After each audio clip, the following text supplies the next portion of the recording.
Hello, you little legends, and welcome to Runners Only with me, Dom Harvey. Thank you very much for being here. I really appreciate it. I'm so fizzed about today's guest. He's a good friend of mine. I'll tell you all about that in a second. But first of all, if you are a business and you'd like to be a sponsor of an episode or a few episodes or a season of Runners Only with Dom Harvey, please feel free to flick me an email, domharveynz@gmail.com. It's a side hustle at the moment and a passion project, but the ultimate dream is to grow this thing and make it really big. And I'd need some support and some cash money to do that. The goal is to grow this thing and make it something really special, like a really cool community, and eventually sort of grow it and do it a bit bigger. Get some video on board, some video editors, and maybe some other people helping me out, because I am so far out of my depth here, and I'm doing whatever I can. But I'm very well aware of my skill set and how limited it is. I don't pat myself on the back all that often, but I'm very, very impressed at some of the stuff I have done so far, technically speaking, because anyone that knows me will tell you that's just not the way my brain's wired. You know, there's people that are wired different ways. I'm more sort of creatively minded, a little bit flamboyant, a little bit scatty, a little bit all over the place. So yeah, if that's you, if you're a business and you'd like to be involved with Runners Only, Dom Harvey, let's talk. It'd be great to have you on board. Right, today's episode, you are going to meet Matt Fenn. Chances are you don't know the name, and that's perfectly fine. I'd urge you to listen, though. He's a great dude. He's become a good friend of mine over the past year. Matt Fenn is a mental health advocate. He's a deep thinker and also one of the toughest bastards I've ever met. He came on my radar last year when he ran 654 kilometres pretty much continuously for Mike King's I Am Hope charity. Why the random number of 654? That's because that's how many New Zealanders the previous year lost their lives to suicide. Matt's done a couple of other crazy challenges since then, all with the goal and the purpose of getting a conversation going about mental health. Speaking of that, this podcast probably does need to come with a bit of a warning. There is lots of discussion around mental health, which I think is a fantastic thing. There's also discussion about depression and even suicidal thoughts. So if you find any of this triggering, keep this number handy, 4357. That is Lifeline. You can flick them a text, 4357. But I really don't want to shy away from these conversations, because I think it's, there's that saying, it's not weak to speak, and I firmly believe that. And the more we can destigmatize this and get the conversation going, I reckon the better off we will all be. Okay, thanks very much. Enjoy Matt Fenn. Talk soon. Hey, Runners Only, yeah, let's get it started. Hey, this is Runners Only with Dom Harvey. Fast paced, slow and steady, anywhere you coming. Just wanna connect for everyone who loves running. This is Runners Only, yeah, let's get it started. Hey, this is Runners Only with Dom Harvey. Fast paced, slow and steady, anywhere you coming. Just wanna connect for everyone who loves running. Hey, Runners Only with Dom Harvey. Runners Only with Dom Harvey, that's me, and my friend Matt Fenn. Hello, Matt. Morning, mate. How you going? Doing very well, doing very well. Thank you very much for joining me on my new venture, Runners Only with Dom Harvey. I'm excited. It's good. I'm excited too. I don't know, I feel like I've been living in a comfort zone for the last 20 or so years, doing the same radio job, which it varies from day to day, but it is very much a comfort zone. And now I'm doing this thing, and I'm starting a community and trying to build a brand from ground zero, and it's humbling and it's terrifying and it's scary, but that's everything that you're about. Yeah, I love it. It's the taking something on that you've never done before and like being crap at something to start off is really cool, you know. And I'm under no illusion about that. Like I expect with the broadcasting experience I've got, like I'm hoping to be crap, but not crap. Yeah. But I'm definitely starting at a low point and hoping that it is going to progressively get better. And I love that wave of you learn so quickly early on. Like, and I think that's so addictive as you start something new. I went for a proper bike ride for the first time last week and got my ass kicked and expected to be pretty good at it, and it just wasn't. And that's so humbling. But then all of a sudden you come back again and you're significantly better than you were the last time, and that's really cool. But failing's a weird thing, because failing's one of those things that people are petrified of. But I'm big about that, and that's going to be a big focus on these podcasts here, Runners Only. The 3 Fs, failures, flaws and fuck ups, because I think that's where the most growth happens. Like as long as you take a learning from them, you get way more from when you fail. And I know you've had a couple of big Fs last year, and But you know, the fails that you had last year, which we will get into, they're things that most normal people would never undertake in the first place. Yeah, well, I used to play cricket growing up, and I remember hearing Mark Richardson talk about something he would do, and he would have 3 Fs, and it was after he did something wrong or played a ball wrong or whatever, it would be fuck it up, fix it, forget it. And that idea of do something wrong, that's going to happen, and it's inevitable, it's part of that process, and then think about how you're going to do something differently, and then completely forget about it, disregard it. And that's sort of what I've done as well, is take the learnings from it and reflect on it, but then put it in the back of your mind and move on, as opposed to obsessing over it. And I feel like failing's really good if you're able to move on from it and keep building on it, but if you start obsessing over it, it gets pretty hard. Yeah. It is hard sometimes to put it behind you, though, and say it's in the past. Oh, totally. Yeah. I mean, if you get that figured out, then you're good to go. Yeah. Yeah. So you came on my radar last year. You and I met, and we've become friends. Yep. Last year, what month did you do the 654? The end of March. Okay. Now, for anyone that you did get quite a bit of press, but there's probably a lot of people that missed it completely. What was the 654? So there were 654 Kiwis that lost their life to suicide last year, and I ran 654 kilometres around Auckland Domain, all around raising awareness. We weren't fundraising. It was all around trying to encourage people to understand that it's a huge problem in New Zealand, and that was the reason why I did it. And I wanted to draw attention to the fact that that was there, and I felt like the media probably hadn't reported on it enough. There was a moment on radio where I talked about that statistic early on, maybe 6 months earlier, and it got cut out. Really? Yeah. Do you want to name and shame or no? No, I won't do that. But yeah, that was a big eye-opener for me. Right. Wonder why they cut it out. Yeah, I don't know. And I never had that conversation, but I think apart from that, that's one moment, right? But it started to get me thinking more and more about the fact that not just suicide, but really tough things aren't reported about. A lot of the time we think it's too dangerous, or we avoid it for doing different things. And so I wanted to do something that was so big that we really focused on it and reported on it. Yeah. And it was hugely outside my comfort zone. The furthest I'd ever run was just over 100K. So what gave you the, some would say, misguided confidence that you could do this? That's a crazy number. Being super naive, yeah. Probably. But you did. Yeah. We'll go straight to the end of the story now, then we'll come back. Like you did get it done. Yeah. And you had like a camper van there, and you were having little rests and little naps, but it was more or less continuous. Yeah. So it was 150 hours total, right? And I slept for 11 hours. And the idea we weren't worried about records or time or this. It was about the number and getting it done. And I think that kind of spoke to that idea of it doesn't matter how big the goal was, just because the most likely scenario is that you don't finish it, which was that, doesn't mean you don't go after it and try, because if you fall short, you've still made more progress than if you hadn't tried in the first place.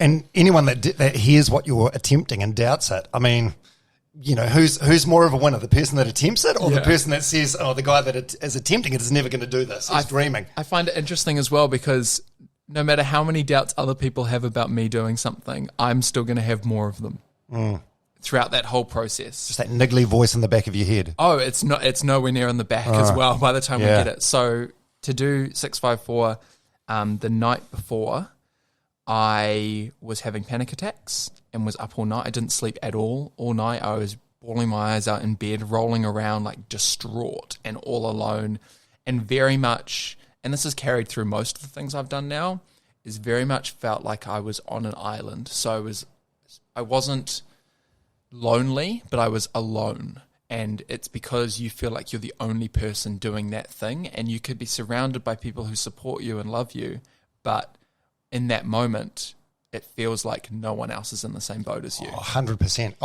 It's probably much like a boxer going into the ring. Like they've got a lot of people in their corner, but as soon as that bell goes off, everyone else is out. It's just you and your opponent. Yeah, and that island analogy is something that I think about every day. You know, you feel like everyone's around on it looking at you. Yeah. And that's so daunting, and it feels like there's so much pressure, and I've just had to slowly try and learn ways to figure that out and navigate that. Because I suppose ultimately it's pressure that you're putting on yourself. Oh, 100%. No one else cares. Yeah. Like I think, and through some of the ups and downs we'll talk about, it's I'll care about the physical so much, but it's about the impact, and I talk about the fact that it's not about the running. Yeah. You know? It's about doing like big things for big reasons, you know, and if you fall short of the physical goal, for the most part, you're the only one that really cares. Other people aren't judging you or anything like that. And you actually sent me the quote, and someone else did as well after Baldwin Street, which we'll get to. Oh, yeah. The man in the arena. And, I mean, I'm paraphrasing, but the idea is that the opinions that matter are of the people who are fighting there next to you doing the same thing, not the people who are looking from afar. Oh, Quote? yeah, it's a fantastic quote. You got the 654 done. I came down to see you, I think, more or less every day and ran a couple of laps with you. By the way, for anyone that is not familiar with the loop of the Auckland Domain, where Matt ran 654 kilometres over how many days? 6 days. It's a shitty little 1.5 kilometre lap. It's quite tiny. A lot of elevation as well. Like, it doesn't seem like it, but it added up to almost 9,000 metres. So that's the height of Everest. Wow. Across that. Because you're doing so long, it's 22 metres each lap. Doesn't seem like much, but it adds up pretty quick, especially the downhills. And yeah, it's a 1 mile loop, and it felt like a hell of a lot longer than a mile. I actually have run there quite a bit since. Have you? Why? Oh, I think part of it does it not bring back PTSD? I think part of it is it's positive. Is that obviously there's bad moments, but the realization that it's an environment which has stressed you out a lot, but you've conquered it. Sure, yeah. In a way, like I have that with the track I train at over at Millennium. Is I've done quite a few things there which have gone really well, training runs and things like that in past events. And now I really enjoy running there because I can feed off of, during training sessions, feed off of times where it sucked a hell of a lot more than it does now, and you got through it, and you can think about that and be in that environment. And I'm quite a big fan of that. Like, if you've done something really cool, surround yourself with reminders of that. Yeah. I like that. What was the toughest bit about the 654? Was it like the dark, cold hours before sunrise? Was it just particular moments towards the end of it, or in the midsection? What were the real tough moments? And what was it that what did you draw to get you through them? I think there was heaps of physical elements. Like I broke my feet in 4 places and different things like that. But the worst thing's definitely the sleep deprivation, and that people know what doing an all-nighter feels like. But doing that essentially for a week and being physically burning 20,000 calories a day is different. And for the first day or two, you get through it because you're hyped up and you're ready to go, and there's people around you and you're having fun. That third night, 70 odd hours, and I hadn't slept up much until then, probably 2-3 hours of little naps in this camper van. And that third night, I was probably 280k in or so. Oh, so not even halfway. No, I was a lot, because we negative split it. Right. So that means you did for anyone that's not huge into their running, that's where you do the second half faster than the first half. Which is totally the way to do most races, but not how you do ultra races. Yeah, but also easier said than done, because you're feeling so good at the beginning of any run or event. Oh, totally. I mean, I went out at 6-minute Ks and felt good. For the first marathon, we did 6-minute Ks. Yeah. Just adrenaline, right? Yeah, and you can't not do it almost. It feels like you're just being pushed forward. But that third night, we were struggling all through the night. I did 10 laps in about a 12-hour period, I think. And the one last lap, it was 1 mile, and it took me a whole hour to do, just moving the whole time. I was stumbling over. I had my eyes shut. I was falling asleep, standing up, and I had someone on each of my arms. For anyone listening that's not huge into the running figures, any one of us could probably walk a mile in 20 minutes. Yeah? Yeah. And it took you how long? An hour. Hour. But I didn't stop moving either. Yeah. That's important to remember. I was just stumbling. Imagine the slowest you could possibly walk that. And I was tripping over and I was, the scariest part is when I was a kid, I had nightmares about not being heard, I guess, and I was like locked in my own body. So I was trying to speak and no one would hear me. And that essentially came true in real life is I was locked in my own body. So I would try to speak and nothing would move. My mouth wouldn't move.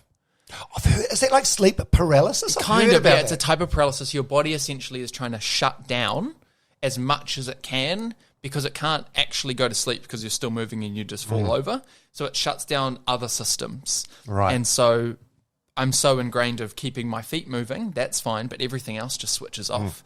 And I was trying to say things and nothing would happen, and that's so scary. Yeah. And internally your mind is racing, but nothing happens. No one else could tell. I just looked comatose. It was as close to what people see in zombie movies as you could ever imagine. Like it's that. And I was just sort of making grunting noises. And we got round and everything had been a decision to like, okay, we'll do 5 minutes rest here. We'll do this. There was no talk. I just collapsed into that camper van. Had 40. Well, how do you go from? Well, maybe you're about to get into this, but I was going to say, how do you go from that to recovering and bouncing back? I had a 45-minute nap and woke up myself because the sun had just come up, and I felt like a new person. Like it was a switch had flicked. I felt well rested. I felt good. It was like starting again. And my body was sore, but all of a sudden, my body had adapted, and we'd pushed it to a point where it was either it was going to literally shut down and die, or figure it out. And your body's really good at figuring stuff out eventually. And that happened. And from then on, although I was battered and broken, internally, my body had figured out I could eat heaps again. You know, all those struggles that you have with fueling and eating food and doing all these things and hydrating and stuff just all sorted themselves out. And from then on, it felt, although my body was really sore, it felt like running downhill. Yeah. It was, and that's how we negative split it. So it took me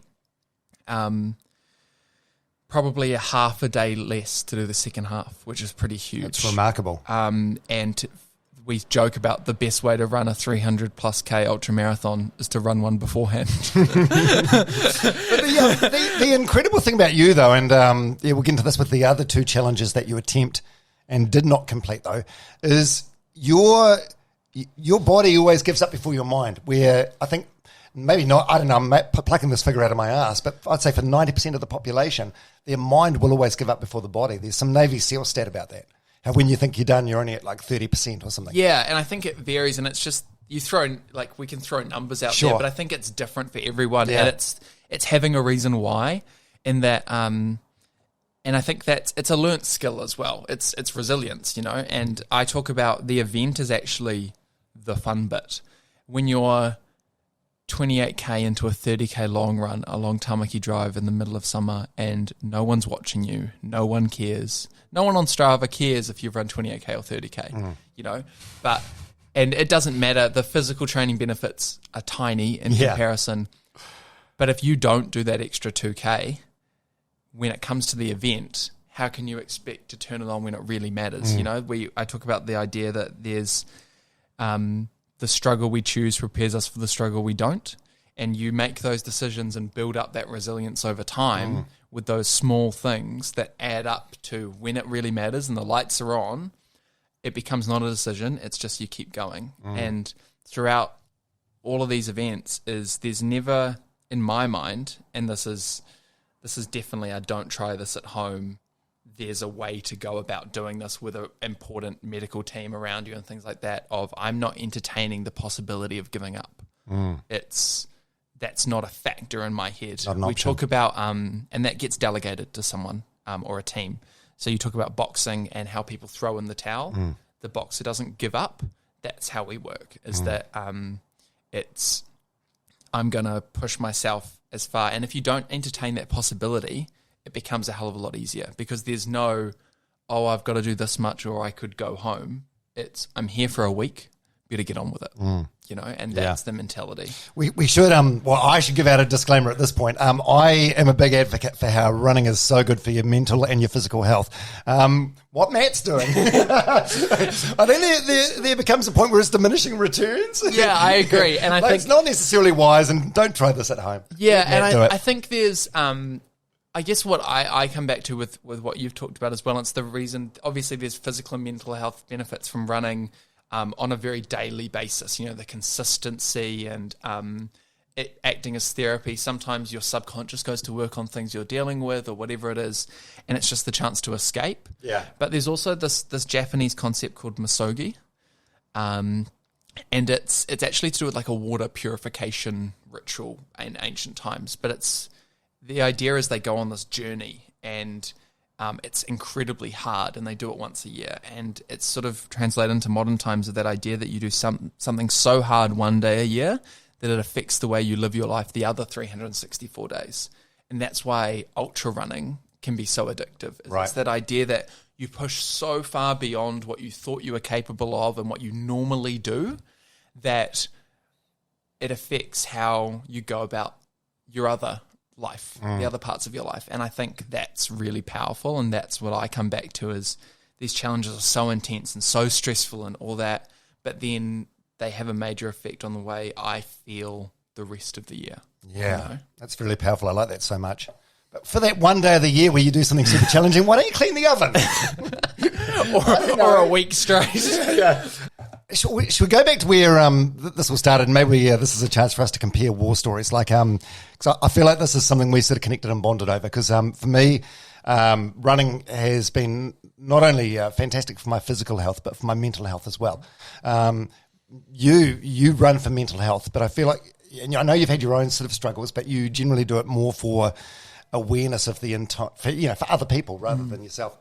So, who wants to go first? Do you want to go first? Where did you first become aware of your potentially frail mental health? So, we go way back. I was a chubby little kid and really struggled with self-confidence and had a lot of support growing up. I had sort of the perfect childhood somewhat. Everyone sees as that, but on the inside was being bullied and really struggled and felt like I couldn't speak up out of fear of seeming ungrateful, I guess, for what I did have.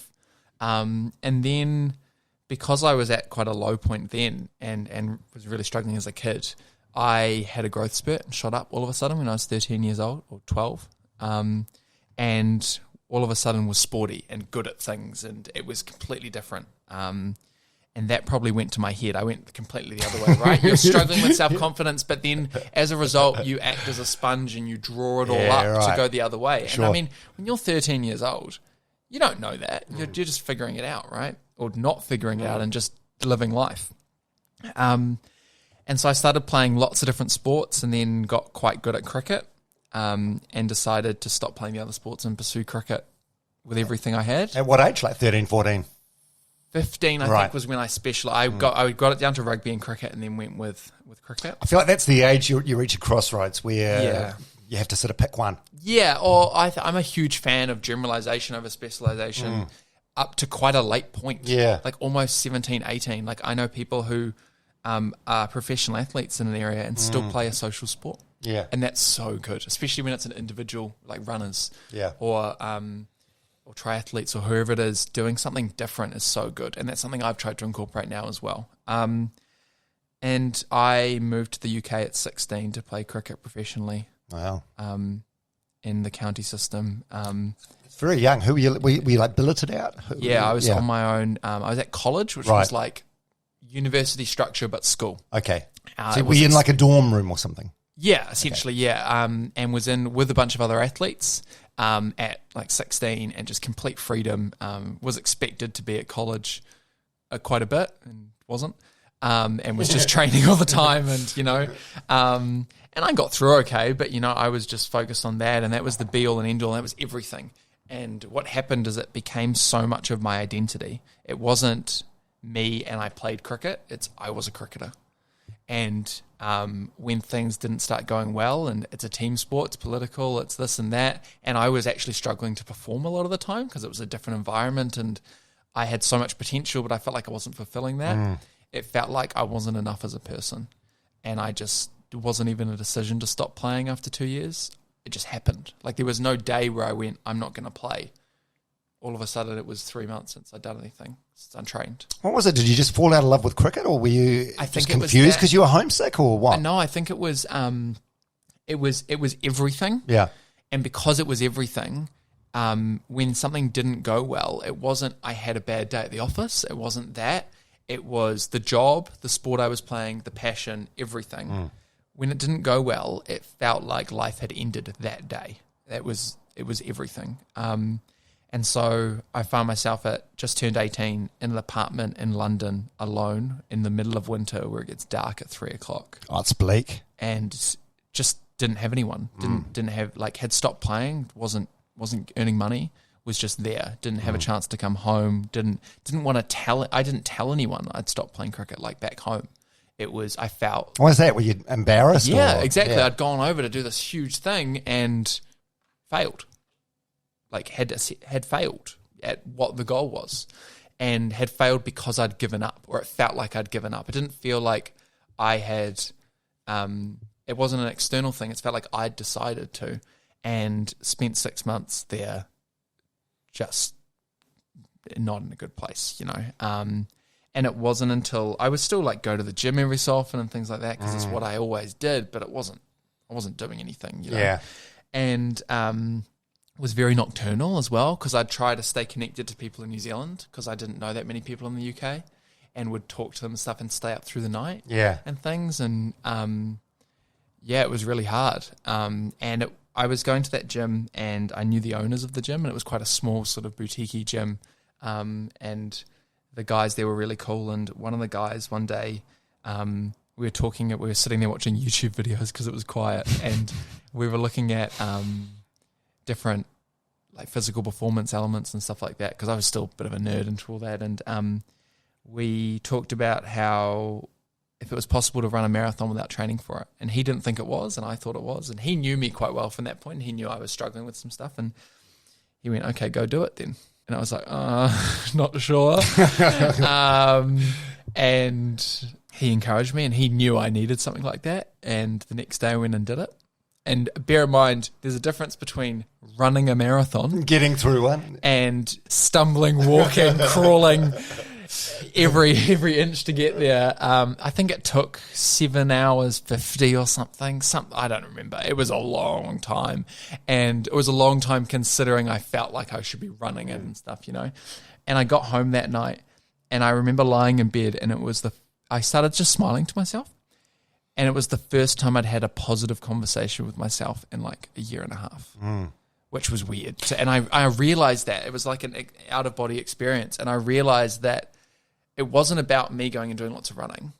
It was about realizing that I could go and do other things. Yeah. It wasn't like this was the one goal, and now that was over, life was over. Oh, cricket, you mean? Yeah. Yeah. And it was, I could go and do other stuff, It wasn't like because I'd failed I would fail at everything. And that didn't click in my head until that moment. I still really struggled. It was no way an instant fix. Yeah. It's not like you wake up the next morning, you're like, right, 10K run, let's go, It was, I came back to New Zealand, got a very normal job, and took on a big challenge with Cure Kids, the charity, and was fundraising and I had a family friend who had cystic fibrosis, and did 5 50Ks in 5 days. And that was brutal, and was traveling around the North Island to do it. So weird. I'd finish one day, and bear in mind, by the end of the first day, my knee was blown out. And the second 50K, I walked probably 45K of it. It was done. I was not in the position to go and do that. And so we finished the second day, and then I'd had to drive from Auckland all the way down to Taupo, and we got there at midnight. And then it was right, up at 6 a.m, go it's again. Not great prep. Yeah, no. Yeah, from there, I managed to get through it and finish it, and expected to feel like a superstar. Expected I'd done this thing that I set out to do. I'd achieved it. Woke up the next morning and realized that life was exactly the same. Yeah. And that hit really hard. What was the purpose? What was the point in doing that all? Yeah.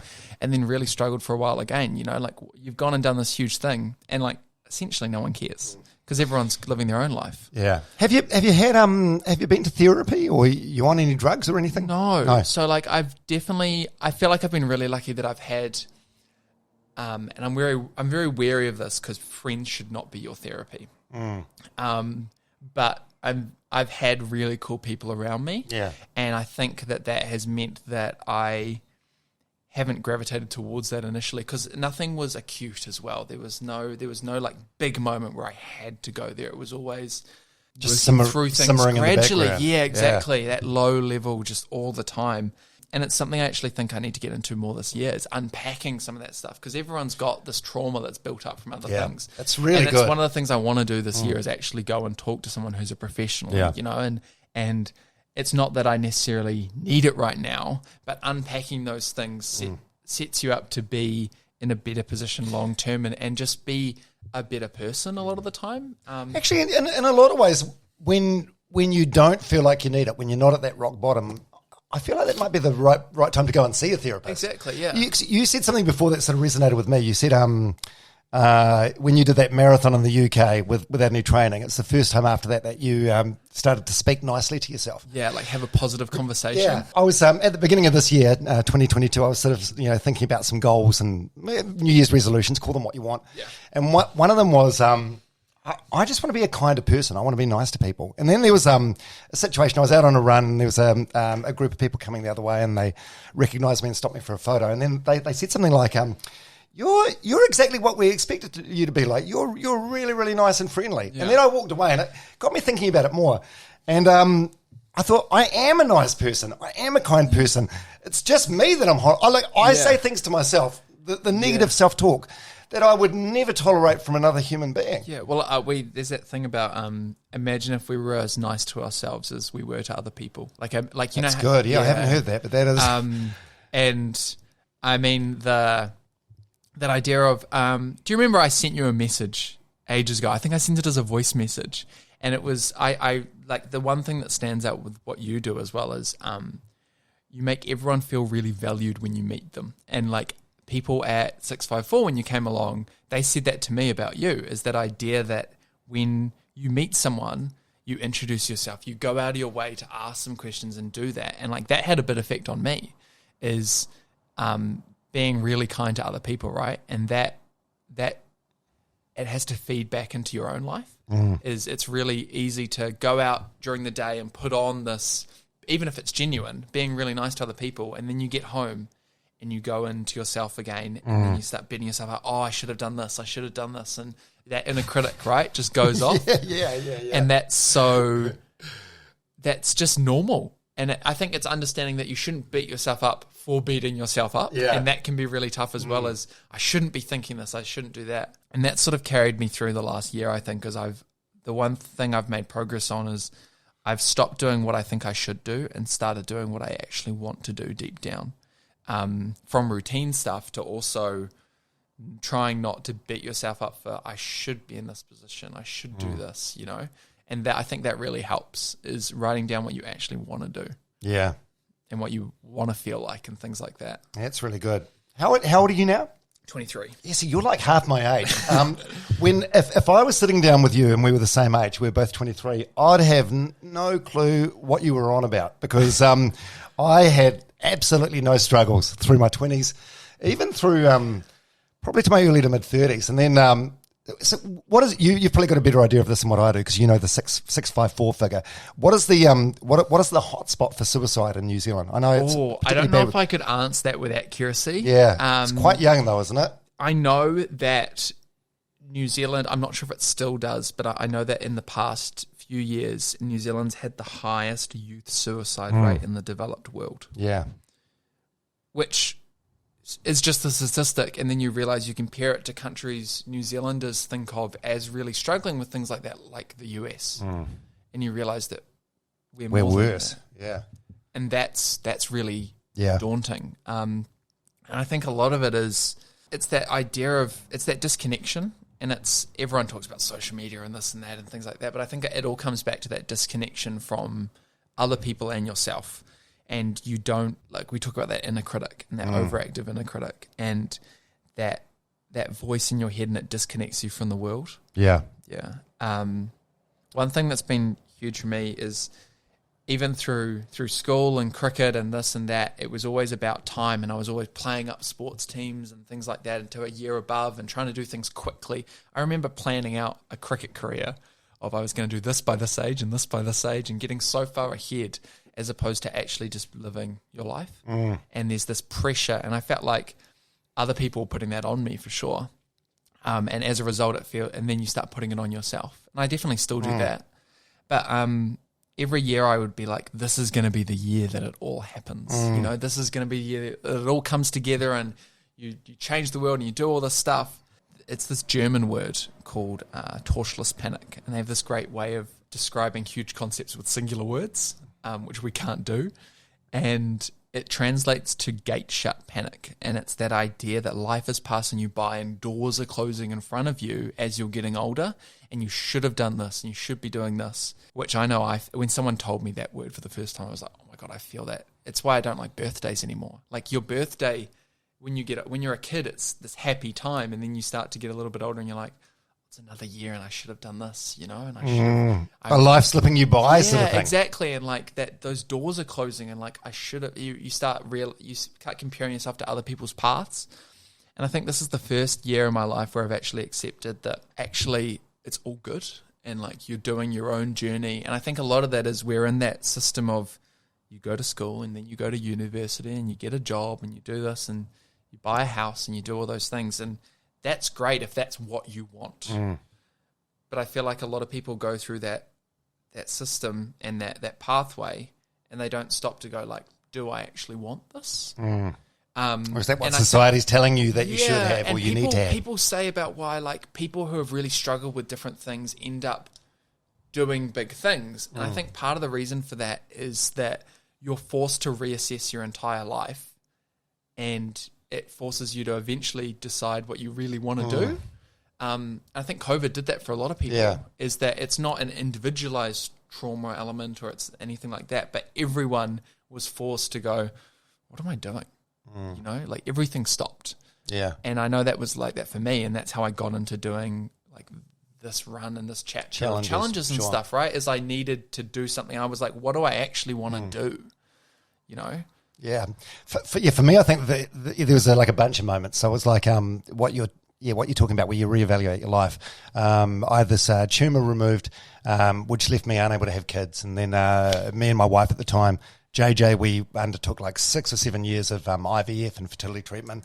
And then we couldn't have kids. So then there's this way that you sort of see the entire second half of your life, you know, with kids and then maybe eventually grandkids being taken away from you. And there was a bunch of other things that happened. And then, suddenly I found myself sort of late 30s, early 40s, just sort of in a mental health slump.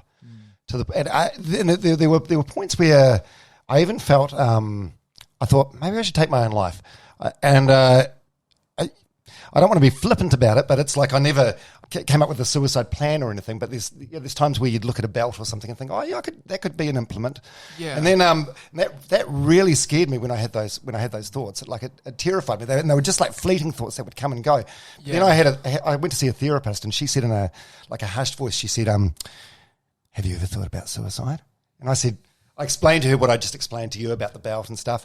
And she just sort of, and this made me feel really good. She shrugged her shoulders and she goes, well, it's an option that's open to anyone at any time.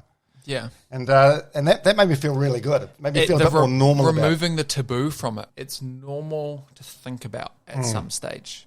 It's that difference between understanding that you are not your thoughts. And I actually find that's one of the reasons I like I struggle to write things down with my thoughts, like journaling, because my brain races and I can't keep up and it puts pressure on me. So I spam my phone, or I like talking, even if it's voice memos. But getting thoughts out of your head, and part of what you just said is like you talk to someone about it, is it became, when it's in your head, it's not a thing, it's not tangible, it's rushing around and there's different stuff and you're the only one that knows about it, it's a secret, you're thinking about it. And then you put it out into the world, and it doesn't even need to be for anyone else, but all of a sudden it's like a voice memo on your phone. You see the little waves going up on the sound waves, or it's written down somewhere, or it's on, like, it is something now, and then you can take a step back from it. And I found like that was really helpful, is understanding that your thoughts are not your identity, and your thoughts are not feelings. They're not part of you. They're something that you do, and that you can separate yourself from them. And that was really powerful. It's a terrifying thought to have, though. Yeah, when you start to realize that that's an option that's open to you, and you even entertain it for just a slither of a second, it's a shuddering moment. Yeah, and I think a lot of it is, it's just like I say about putting it out into the world and stuff, and in that moment when those thoughts and stuff come about, is you did exactly the right thing of actually talking to someone about it, and that's so hard when you're on like the cliff top, when you're in that moment. But if you realize that early on and you're able to do that, that's huge. Yeah, because things always do get better, eh? You just never want to be caught at that sort of weak moment where that's an option, and you take that option like 654 people did last year. Yeah, the whole idea that like this too shall pass, right? Completely, and it always does. And I think that's part of why I love ultra running as well. Is there's so many. It's such a great parallel for life. Is that there's moments like I talked about that third night, right, where it could not be worse. Like your body is about to fall down and die. And then all of a sudden you wake up 45 minutes later and things are different because the sun's come up. Yeah. Something really simple that happens every day, And I think that's understanding that sometimes you just got to do your best. And that I think I've also understood this year that there's a difference between optimal and peak, both in a sporting sense and in life, right? Is that peak is spending 4 to 8 years training for the Olympics to peak it for 10 seconds at a 100-metre dash. That's right, Mike. Peak is everything has been in service of getting you to your absolute best that you've ever done on that moment. That happens once every 4 years, not every single day. And optimal is being able to do your best in that moment, considering everything else that's going on in your life, right? We constantly compare ourselves and other people to peak and the best ever. Not actually, I didn't sleep that well last night. I haven't eaten that well. I was helping out a mate move, so I'm tired and this and that. And then I've gone for a run or gone to work and stuff, and I didn't do that well today. But you did well in comparison to how you approached it, and you were optimal, and there's days where you won't be optimal, but whatever you do is actually your best because you take into account all those things that have happened to you. You're doing your best in that moment.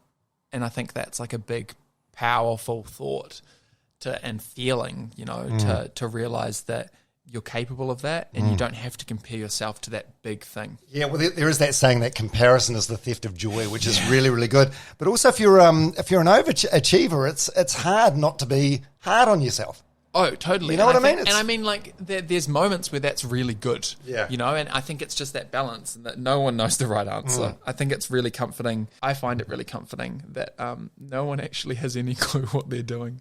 Even that is so true. Especially 100%. The people who seem like they do. And I feel like people see the outside and they see the surface and they're like, oh, you're doing this. I wish I could be like that. And no one has any idea what's going on. I feel like COVID really revealed that as well. Is that from celebrities on Instagram to the mate you really look up to whatever, no one has any idea. Yeah. And that's really comforting. I think that reminds me of that idea that as well of you talk about like people putting pressure on yourself and comparing yourself to other people. And I have this thing, I actually have it written down on a wall at home, and it's you don't even have to stop giving a shit what other people think about you. You just have to stop and realize that they're not thinking about you at all. They're thinking about themselves, just like you are. Honestly, the amount of times in my life where I would have liked to try something, like, I don't know, like say stand-up comedy, for example. That's something that I'd love to go and do that. Yeah, but I suppose because I was on the radio and I had a good radio job, I was worried about failing. And the truth is no one gives a shit. Like, I don't know, there might be a couple of people that want to see you fail, but for the most people are just thinking about themselves, as you said. I think part of that comes back to the minority is always the loudest as well. Yeah. And you, like, the comments on Facebook or whatever it is, those comments on Facebook are just a parallel for the people that you imagine that aren't really there. You know, they're not saying that to your face. They're not doing this. And I mean, I haven't experienced a whole lot of that, but there's always some things, and it's just about realizing that do you really care, bar maybe 10 to 20 people in your life? Do you really care what those other people think? Yeah. Which is obviously, it's not about annoying people or pissing people off or doing things and with complete disregard for the rest of society. Yeah. But it doesn't matter. Do what you want to do, you know? Absolutely. Like, do your thing. And I got given some really good advice from someone who's like a close mentor, and I was very much trying to please everyone. And if you try to please everyone, you don't please anyone. And it's better to be polarizing, obviously not in an offensive way, not in a way which is hurting people, but polarizing in a way that some people like you and some people aren't that big of a fan. Yeah. And that's actually a good way to go about it, because it means you're probably doing something important. It means you're probably doing something that connects with people in a strong way. Yeah, absolutely. Well, we've spent so much time talking about your 654, talking about mental health. It hasn't left us much time to talk about your 2 challenges last year where you didn't succeed, and I think that's good. Yeah, I think that's a good thing. They probably don't deserve as much oxygen on this podcast, but let's go there. Yeah. So the 654 was in the Auckland Domain in what month? The end of March. So I think I finished the last day of March. And then you went to Baldwin Street in Dunedin. When was that? Yeah, well, I planned out to do these 3 world records in 6 months. You know, it was this big plan, and I had this. I very much was in the position of I had struggled after that mentally, and was like, I've got to top it. I've got to go more and do this, and just was like, I'll just. Do you feel part of that was fed from, you had so much like public support, and I suppose you had people saying to you immediately afterwards, like, well, what are you going to do next? The first question I got in an interview was, so what are you doing next? And I'm like, going to the hospital. Like, what do you think? You're going to be put on a drip. It's still the question. Even a month ago, I was the first question. The most asked question I get is not how am I doing? How's the body? How's this? It's so what are you going to do next? It's hard though, but I suppose you become a victim of your own success. 100%. And I'm not begrudging that or anything, but it's understanding where people will think. And so I planned out these 3 things. And so the first one was middle of winter. In hindsight, I had no clue what I was doing. I went down to Baldwin Street. Steepest street in the world. Yes, and was going to do the world record for the fastest time to ascend the height of Everest. Which is how many times up and down Baldwin? 132. Oh. By the way, Baldwin Street, for anyone that hasn't been to Dunedin, it's one of those streets, most people walk up there as a novelty, take a photo. Oh, and get out, like walking up it gets you out of breath a quarter of the way up. Yeah. Like even, that idea of when you really start going, steep. it's 70 meters elevation in 350 meters length. That's crazy. And it's so steep, and it was wet, and I mean, I want to preface this by saying, although some of these may sound like excuses, I was not prepared to go and do this if every condition was perfect, right? Like, these things contributed to why it went wrong, but I was not fit enough, and I hadn't done the prep. Did you think you had though? No. Oh, so you knew you were okay. Yeah. 2 weeks beforehand, I went, this is not working. I'm going through the motions, and I knew something needed to change, which I think somewhat took the pressure off me, understanding that I knew I wasn't going into it ready. But you have to have that belief of, who knows? You know, I didn't feel ready for the other challenges either. Did you think you'd get through on your mental toughness? I didn't know. But I think I'd never failed a big challenge before. So I was like, well, we'll figure it out. That's always what happens. And we started at 6 a.m. It was -2 degrees. It was wet. And from the start, because it was wet. Oh, it was Dunedin. What did you expect? Exactly. I expected everything to just come together and work around me. And I was going down the stairs and up and down the stairs from the start because it was too wet. And I was behind the pace from the start. And as I got off the pace further, because I had to do it in like 11 hours. It was quick. And then got further and further behind, and my knees started to go, and then I cracked 2 ribs, which was... How did you crack your ribs? Just the constant impact going down. Really? So you didn't fall over on the wet steps or anything? Imagine what a stress fracture does, but very acute. It was the back 2 ribs, and so I started to really struggle breathing to the point where I was panic attack breathing the whole time. and you get up to the top, and then you wouldn't get your breath back on the way down because it would be the impact. And I managed to get halfway up Everest in 8 hours. So not like crazy off the pace, like 16, like, like it's in that realm, and you can see why I thought I might be able to do it. But brutal. And it became a thing where I just couldn't get my breath back. I couldn't breathe because my ribs were, imagine having broken ribs and sneezing. It was like that every single breath. And I was just in the bottom of Baldwin Street in a rental car crying, and was like, with so many people around me, like 100 people in a crowd at the bottom of Baldwin Street, and I'm just in the car crying. Was it like physical pain, mental pain, both? Everything. And that, like, I think almost relief as well. It had been such a tough time leading up to that, and I was just like, oh my God, this emotional dump just came out.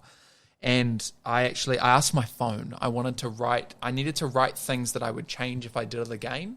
And that idea of what I said about fuck it, fix it, forget it, I needed to write those things down to fix it, and then I could put it aside for a while so that I could like get this release almost. And we went back to the hotel, and I ate room service and sat in the hotel and did not feel good, and just surrounded myself with some cool people after I had some time alone, and flew back the next day. And really that was tough, but I knew what I wanted to change. I knew what I wanted to do things differently. And I got asked what my favorite run of last year was. And you'd expect me to say 654 or some nice training run, and it was Baldwin. Really? Why was it that one? Because it had the most significant impact on my life. And at the time it sucked, but it made me... You learned so much more from those things. It forced me to... I was in a complacent mode of trying to achieve challenges and tick goals off, as opposed to being the best version of myself, and that resulting in me doing those things. And that was where that mindset switch came. And I was in this big training block and going well, and then COVID hit again. And I had this challenge of doing a marathon towing a car for this world record, and actually doing 100K with it. And that just went out the window within 2 weeks of lockdown. This isn't going to happen, and had to pivot and adapt again. And I set my sight on the last one, which was for the longest single stage run ever. So it was... And the key thing is it's that difference between waking up and running a long way each day and then going to bed and getting a good night's sleep versus hitting it all the time. So I had to run just over 1,000 kilometers I had to do at least 100K every day, and I couldn't stop for more than 2 hours at a time. Couldn't be stationary. Right. Which was just brutal. So that was lockdown for December last year. Yeah. And so sort of Wynyard Quarterway of the Auckland Viaduct. And obviously we structured around mental health, so it was all around raising awareness, and we wanted to reach 1 million comments. Yeah. But the physical goal was that. And I set off pretty well, did well on the first day, did just over 100, had plenty of time to spare, stretched it out, and everything went to plan. And the second day I kind of struggled, but we got there and timed it well. And the third day my knee started to go, and I got really behind the pace and had 5 hours to run a marathon with 260K in my legs. It wasn't fun. And I made it with 4 minutes to spare.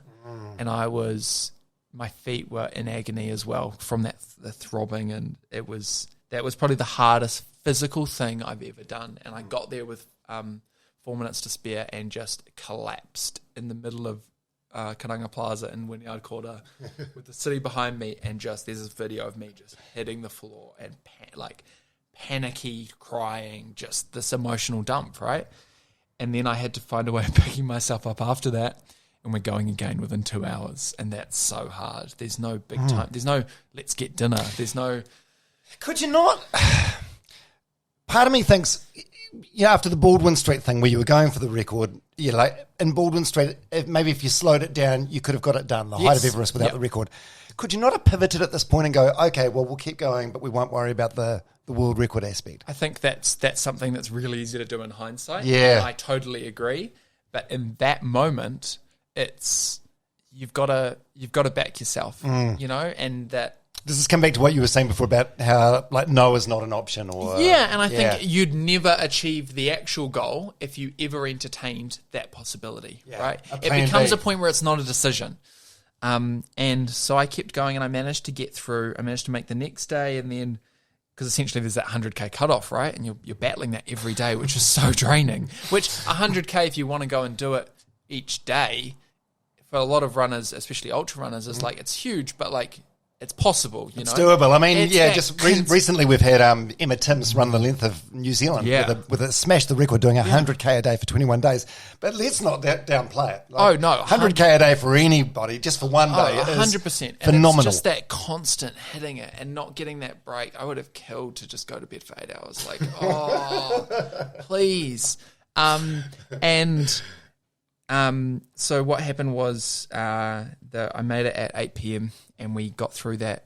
I started and we got 16K in or something, and my feet were really sore, like to the point where they were very nerve painy, which happens and it comes and goes. And so we were like, well, let's rest me more and elevate my legs, but let's sleep at the same time because it was so bad. And then we got up again to do another lap, and it got to the stage where I physically couldn't walk with someone next to me. Like, it was just such intense nerve pain. And we rested me more, and my body started to shut down because we rested me more. And it's that thing of, if you take too long to rest without getting enough rest, your body just goes, like, plummets. And that's what happens. And at 4 a.m. they tried to get me up.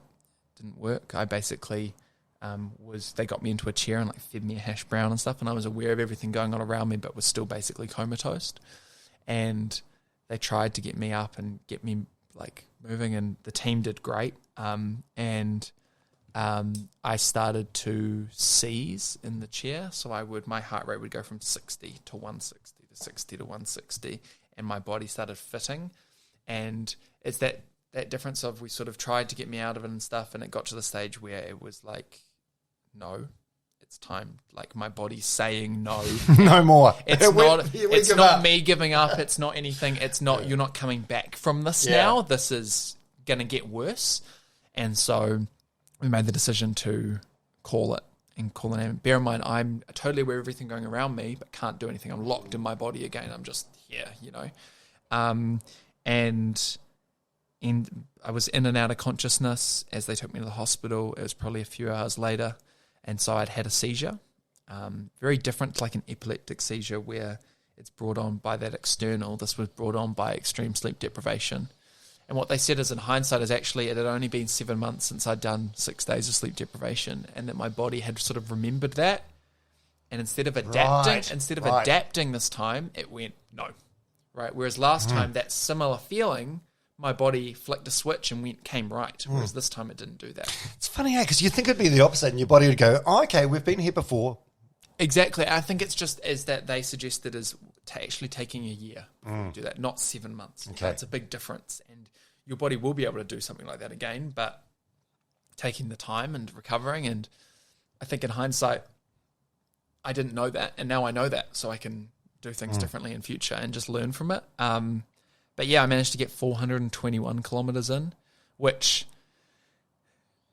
seemed like a failure. But actually, when I was in the hospital, I was really emotional, but I actually felt okay, because what I'd done in that training block leading up to it, I'd dropped 10 kilos. I was as fit as I'd ever been. I'd done 200 plus K training weeks. I'd ticked every box. I'd done everything I possibly could to prepare. And my body said no. And that's okay. In that it wasn't like I had left anything on the table. And to come from Baldwin, where I felt really unprepared and hadn't done the right things, to that, the result didn't matter to me as much.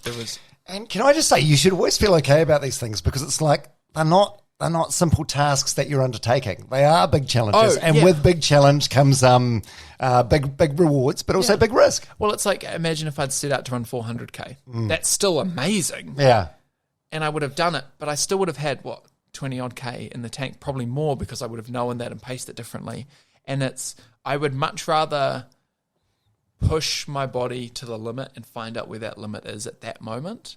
That doesn't mean it's always going to be there, but at that moment, than fall short and realize that I still had some in the tank, and that play on my mind for ages. And the only reason why you wouldn't do that most of the time is because you're worried about what other people would think and that failure. And having said that, there is something to be said for the last two things I've done.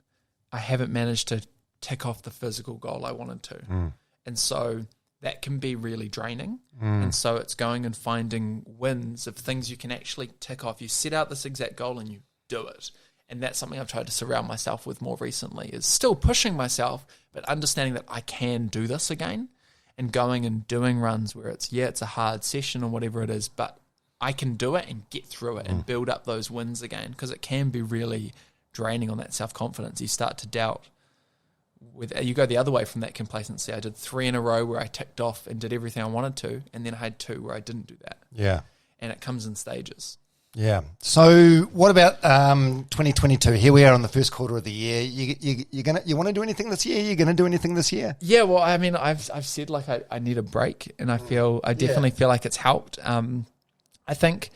The break's done. The break's done from me working towards things, but things look different. Part of what I've realized, and I haven't talked about this yet, is when you do the challenges and the mental health aspect and the promotion of the raising awareness aspect of mental health is so wrapped into what you do. There's this huge pressure and this huge weight on it, and actually letting myself off the hook of that is I can go and do these athletic things, and they don't have to be completely tied up in this mental health aspect. You can actually be an athlete and a runner and do these things and still be an advocate for mental health and make change, and they don't have to be mashed together all the time. Of course, yeah. And I think I've learnt that but didn't realise that in context, and I think that's what I'm going into 2022 doing, is trying to separate those things out so that I can actually put full energy into each one, not both of them get half. And I think that's been big for me, and that's been a huge change in mindset, and obviously a big change to what I'm doing. And it sort of means I'm uncertain about what a lot of things look like. But I think a lot of it is you pivot and you do things differently and you learn from it, and I have to take care of myself in order to be able to go and do these things. Absolutely, first and foremost, every time. That's the best mental health advocacy you could ever do, and the best raising awareness you could ever do in mental health is to show an example where you're actually taking care of yourself rather than pushing it further and further. Yeah. And I mean, I feel like I know you reasonably well, and I know that these things do become addictive, and you'll want to do more, and you want to do different fun things.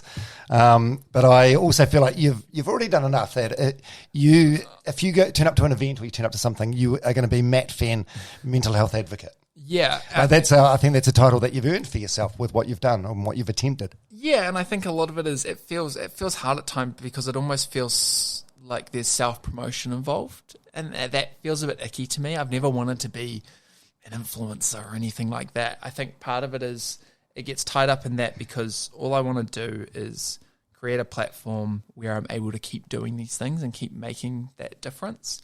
And it's not about the selfish side of it. It's about the wanting to have a platform to be able to make a difference and have that impact. Yeah. Which I've been really grateful for over the past year, as that has grown, and I've been able to,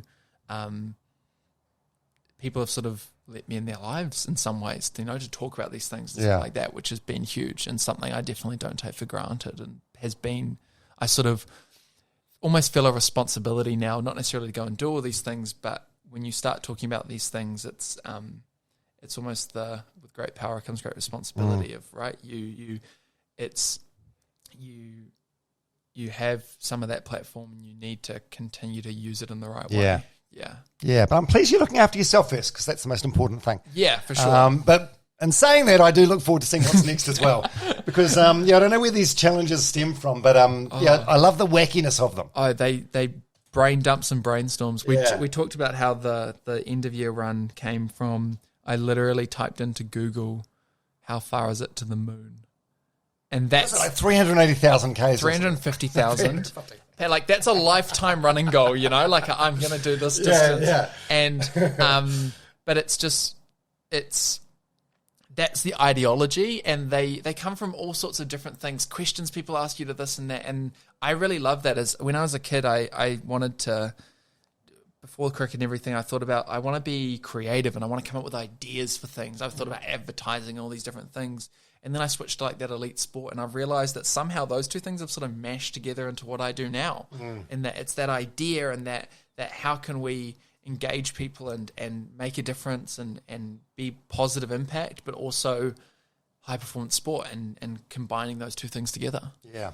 Well, I'll tell you what, you're a great New Zealander, and you've become a good friend of mine, and it's been great to sit down with you today. I've really enjoyed our chat about running and mental health and everything in between. It's been great. Cheers, mate. I'm looking forward to continuing to listen and see what happens. Yeah, amazing. And likewise, I'm looking forward to seeing what you come up with next, if anything. Yeah, for sure. Cheers.